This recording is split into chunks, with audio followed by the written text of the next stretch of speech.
केसरिया से मन जोगी हुआ रे, दिल झूमे देखो मतवारा हुआ रे, केसरिया से मन जोगी हुआ। हर पल मनाओ केसरी त्योहार। विमल, बोलो जुबान केसरी।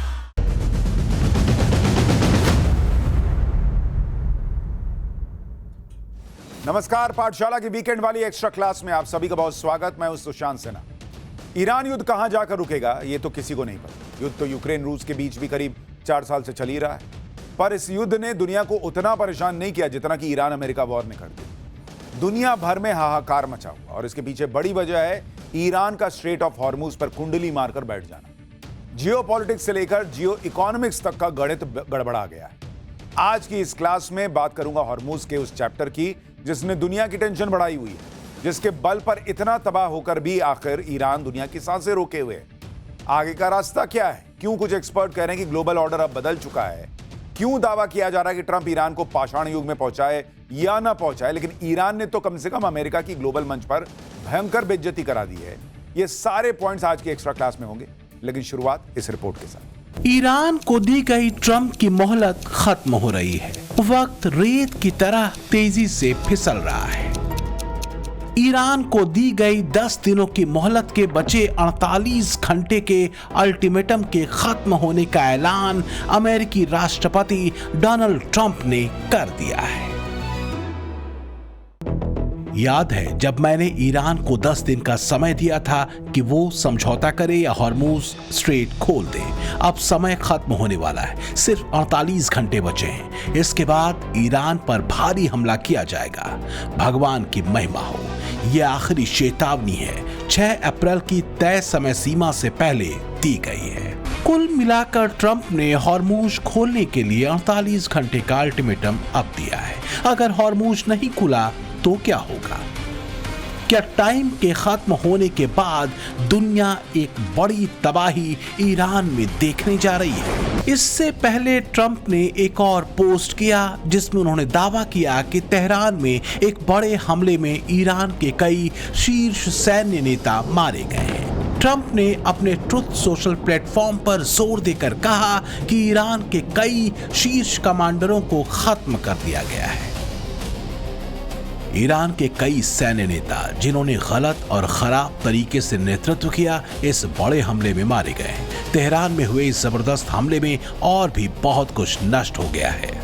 इसके साथ ही ट्रंप ने ये वीडियो क्लिप भी शेयर की जिसमें भारी धमाकों और विमानों की आवाज सुनी जा सकती है। हालांकि ट्रंप ने इस हमले के समय के बारे में कोई जानकारी नहीं दी। ईरान युद्ध ने दुनिया को सांसत में डाल रखा है, क्योंकि ये युद्ध रूस यूक्रेन युद्ध जैसा नहीं, न ही हमास और इजराइल के संघर्ष जैसा, बल्कि ईरान ने अपने जंगी तनाव को दुनिया पर डाल दिया है। दुनिया के एनर्जी ट्रैक को करीब करीब ब्लॉक करके। सच ये है कि दुनिया गंभीर ऑयल क्राइसिस में कदम रख चुकी है। तो क्या ईरान हॉर्मुज को एक शील्ड के तौर पर इस्तेमाल करेगा? ईरान क्या हॉर्मुज गार्ड से दुनिया पर दबाव बना रहा है? 48 घंटे बाद भी क्या डोनाल्ड ट्रंप हॉर्मुज को खुलवा पाएंगे? We're going to hit them extremely hard over the next 2 to 3 weeks. We're going to bring them back to the Stone Ages where they belong. In the meantime, discussions are ongoing. Regime change was not our goal. We never said regime change, but regime change has occurred because of all of their original leaders' death. They're all dead. पाषाण युग का तो पता नहीं, लेकिन फिलहाल Iran ने तेल रोककर दुनिया का तेल जरूर निकाल रखा है। दुनिया के कई देशों में एनर्जी इमरजेंसी घोषित हो चुकी है। तेल गैस के दाम आसमान छू रहे हैं। दुनिया तो दुनिया, तेल के रुके हुए कारोबार ने अरब देशों की भी इकोनॉमी के बिगड़ने के संकेत देने शुरू कर दिए हैं। दुनिया को समझ आ रहा है कि स्ट्रेट ऑफ हॉर्मुज संकट वैश्विक अर्थव्यवस्था की तबाही के संकेत दे रहा है। ब्रिटेन के प्रधानमंत्री कीर स्टारमर की पहल पर करीब 60 से ज्यादा देशों के विदेश मंत्रियों ने गुरुवार को ऑनलाइन चर्चा की। इस चर्चा में भारत का प्रतिनिधित्व विक्रम मिस्री ने किया।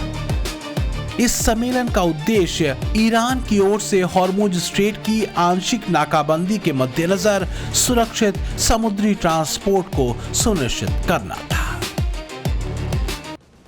वेस्ट एशिया में तनाव के बीच ईरान ने हॉर्मुज स्ट्रेट को अपनी ढाल बना लिया। आप देखिए कि ग्लोबल इकोनॉमी एक तरह से बंधक बन चुकी है। ईरान ने दुनिया की ऐसी नस दबाई है कि सब तड़प रहे हैं और इस दर्द की दवा भी ईरान के पास ही है। कहां तो ट्रेड और टैरिफ वाला खेल चल रहा था, अब दुनिया का तेल रुका पड़ा और अर्थव्यवस्था की तो पूछिए ही मत। इस जंग के बाद के हालातों को देखकर एक्सपर्ट कह रहे हैं कि वैश्विक विकास दर घटकर 1.5 से 2% के बीच हो सकती है। लेकिन बात सिर्फ इतनी भर नहीं है। कहा जा रहा है कि अगर यह संघर्ष जून 2026 तक खिंचता है तो विकसित देशों की विकास दर 0 के करीब भी पहुंच सकती है। कुछ एक्सपर्ट इसे रेयर ग्लोबल रिसेशन का नाम दे रहे हैं। हालत यह है कि तेल संकट ने ग्लोबल लेवल पर ऊर्जा की कमी और भारी महंगाई जैसी स्थिति एक साथ पैदा कर दी।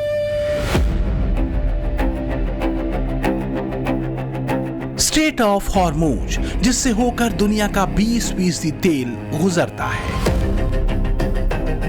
जियोपॉलिटिकल और सामरिक नजरिए से ईरान के लिए एक बड़ी मजबूत ढाल बन चुका है। एक ऐसी ढाल जो वास्तव में एक मारक हथियार भी है, जो ईरान के संकट में होने पर दूसरे देशों के लिए एक बड़ा संकट खड़ा कर सकता है।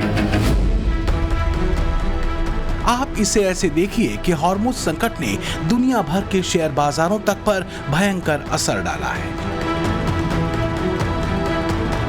क्रूड ऑयल की कीमतें तो बढ़ी ही हैं। यही वजह है कि स्ट्रेट ऑफ हॉर्मुज को लेकर ट्रंप भी दुविधा में फंसे हैं। कुछ इस तरह कि इसका नाम तक आने पर भी उनकी जुबान लड़खड़ा जाती है। We're negotiating now, and it'd be great if we could do something, but they have to open it up. They have to open up the Strait of Hormuz. Excuse me for this. I'm so sorry. Such a terrible mistake. The fake news will say he accidentally said, no. There's no accidents with me, not too many. हाल ये है कि global market में कच्चा तेल $112 प्रति barrel के पास पहुंच गया है। इंटरनेशनल मार्केट में WTI क्रूड ऑयल की कीमत 11.41% की बढ़त के साथ $111.5 प्रति बैरल और ब्रेंट क्रूड ऑयल 7.78% की बढ़त के साथ $109 प्रति बैरल पर पहुंच चुकी है। ईरान भले ही अमेरिका को युद्ध में टक्कर देता दिख रहा हो, लेकिन वो ये भी जानता है कि अमेरिका अगर पूरी शक्ति के साथ वॉर में उतरा तो ईरान का हाल भी इराक जैसा हो सकता है। इसलिए हॉर्मुज स्ट्रेट ईरान के लिए एक बार्गेनिंग पावर जैसा है।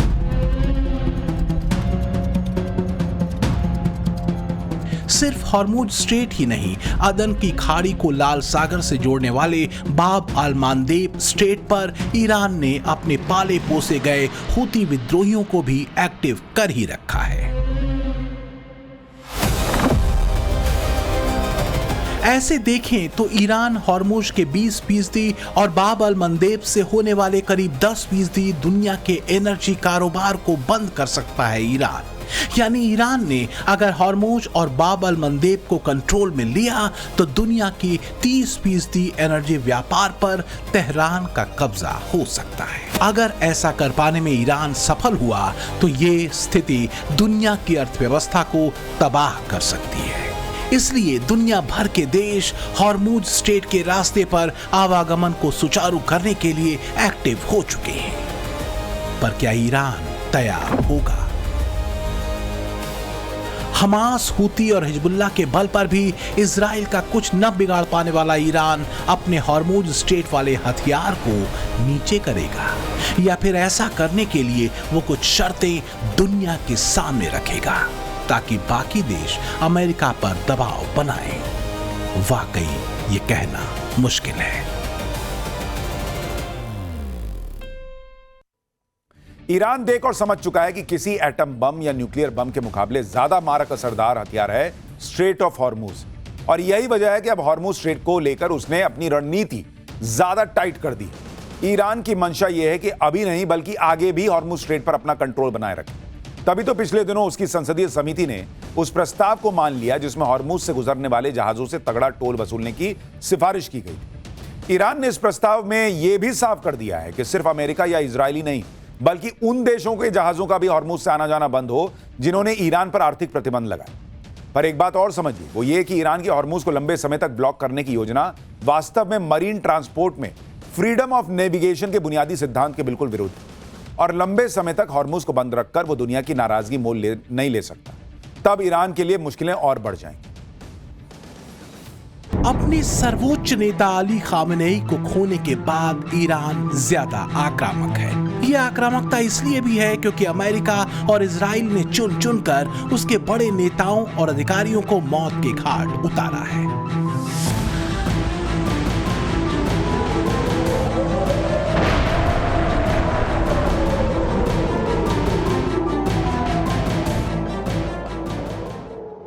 लेकिन ये बात भी याद रखने वाली है कि अपनी तबाही की भूमिका ईरान ने खुद अपने हाथों से लिखी है। ये बात किसी से छुपी नहीं है कि हिजबुल्लाह और हमास जैसे आतंकी संगठनों और हूती विद्रोहियों के जरिए इजराइल को ईरान निशाना बनाता रहा है। अपनी कट्टरपंथी इस्लामिक रजीम के खिलाफ आवाज उठाने वालों को भी ईरान बर्बर तरीके से कुचलता रहा है। ईरान में दिसंबर जनवरी में हुए देशव्यापी विरोध प्रदर्शन से जुड़े मामले में एक युवक को गुरुवार को फांसी पर चढ़ा दिया गया। 18 साल के अमीर हुसैन हातमी को ईरान की राजधानी तेहरान में एक प्रतिबंधित सैन्य ठिकाने में घुसने का दोषी ठहराते हुए फांसी पर चढ़ा दिया गया।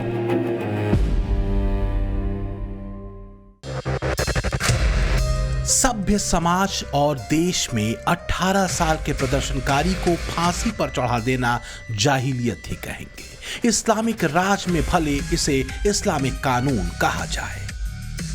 कुछ लोग कहते हैं कि ईरान की कट्टरपंथी रेजिम को ऐसे ही पीड़ित लोगों की आह लग गई। लेकिन फिलहाल तो पीड़ा में दुनिया है, हॉर्मुज वाली पीड़ा।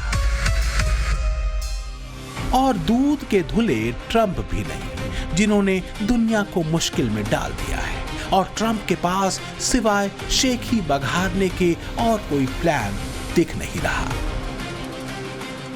I think we 2 or 3 weeks. Not 3 weeks. If it is We'll 3 leave weeks, because then it will there's be no faster reason for us to work. do that. What happens to the Strait, we're not going to have anything to do with.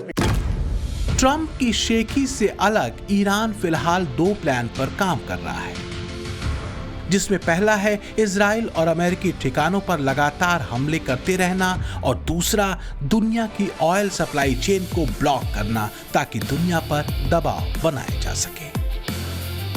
इसमें कोई शक नहीं कि Trump पर भरोसा नहीं किया जा सकता। ट्रंप हर हाल में अपना व्यक्तिगत हित ही देखेंगे, पूरे अमेरिका का भी हित नहीं। दुनिया की तो बात ही छोड़ दें।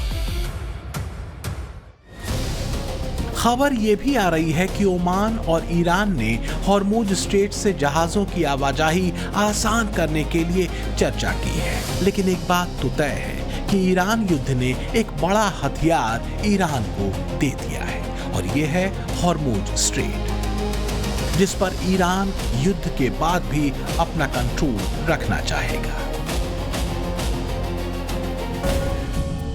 ऐसे ही एक प्रस्ताव को ईरान की संसदीय समिति ने स्वीकार किया है, जिसमें हॉर्मुज से गुजरने वाले जहाजों से टोल वसूलने की सिफारिश की गई थी। उन देशों के जहाजों को बंद करने की बात थी जिन्होंने ईरान पर आर्थिक प्रतिबंध लगाए हैं। अगर ईरान ने ऐसा किया तो ये फ्रीडम ऑफ नेविगेशन सिद्धांत पर सीधी चोट होगी, क्योंकि फ्रीडम ऑफ नेविगेशन सिद्धांत में हर देश को आवागमन की स्वतंत्रता है और वो देश भी ईरान के खिलाफ हो सकते हैं जो फिलहाल उसके साथ है। यहाँ तक कि रूस और चीन भी ईरान का साथ नहीं देंगे।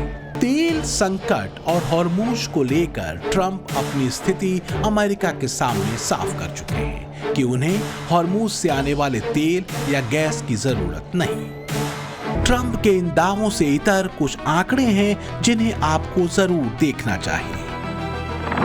वो ये कि शुक्रवार को अमेरिका में पेट्रोल की औसत कीमत बढ़कर $4.09 प्रति गैलन हो गई। ये ईरान के साथ अमेरिका का युद्ध शुरू होने से ठीक पहले की कीमत से $1 प्रति गैलन से भी ज्यादा है। अमेरिका में डीजल की कीमत में भी बड़ा उछाल आया है। एक साल पहले ये $3.64 प्रति गैलन थी, जो शुक्रवार को बढ़कर $5.53 प्रति गैलन हो गई। तो क्या ट्रंप 48 घंटे का अल्टीमेटम खत्म होने के बाद ईरान की तबाही का नया चैप्टर शुरू करेंगे? ईरान पहले ही कह चुका है कि अगर उसके पावर प्लांट पर हमला हुआ तो वो मिडिल ईस्ट में अमेरिका के सहयोगी देशों पर निशाना साधेगा। ऐसे में हॉर्मुज पर ईरान अपनी पकड़ और ज्यादा मजबूत करेगा, ये तय है। सच ये है कि ट्रंप को यह आभास हो चुका है कि हमसे न हो सकेगा, लिहाजा पहले उन्होंने हॉर्मुज संकट पर नेटो देशों से मदद मांगी। जब उन्होंने ना कह दिया तो अब वो चीन पर भी टोरे डालने में लगे। ट्रंप युद्ध शुरू होने के बाद से हर दिन ईरान को नई धमकी देते रहे, लेकिन इस बार भी ट्रंप की धमकी का ईरान पर कोई असर होता नहीं दिख रहा। उल्टे ईरान अमेरिकी एयर स्ट्राइक में करज शहर में बने B1 ब्रिज को गंवाने के बाद भड़का हुआ है। ईरान ने ईंट का जवाब पत्थर से देने का ऐलान कर दिया है। ईरानी मीडिया के मुताबिक IRGC ने खाड़ी देशों के अहम और मशहूर पुलों की लिस्ट जारी कर दी है, जिन्हें जल्द ही वो निशाना बना सकता है। ईरान की हिट लिस्ट में कुवैत में शेख जाबेर अल अहमद अल सबाह समुद्री पुल, सऊदी अरब को बहरीन से जोड़ने वाला किंग फहद काज़वे पुल, संयुक्त अरब अमीरात में शेख जायद पुल और शेख खलीफा पुल, जॉर्डन में किंग हुसैन पुल और अब्दौन पुल के नाम शामिल हैं। हॉर्मुज संकट अभी भी बरकरार है। कब तक रहेगा कहना मुश्किल है। ट्रंप भड़के हुए हैं, लेकिन भड़के तो वो पहले भी थे, पर ईरान का कुछ नहीं बिगड़ा। उल्टे हॉर्मुज के हथियार से उसने पूरी दुनिया को सांसत में डाल रखा है। 48 घंटे वाली घड़ी तेजी से चल रही है, वक्त फिसल रहा है। सवाल है कि ये फिसलता वक्त दुनिया के लिए शांति लिखेगा या तबाही। Bureau report, Times Now, Navbharat. केसरिया से मन जोगी हुआ रे, दिल झूमे देखो मतवारा हुआ रे। केसरिया से मन जोगी हुआ। हर पल मनाओ केसरी त्योहार। विमल, बोलो जुबान केसरी।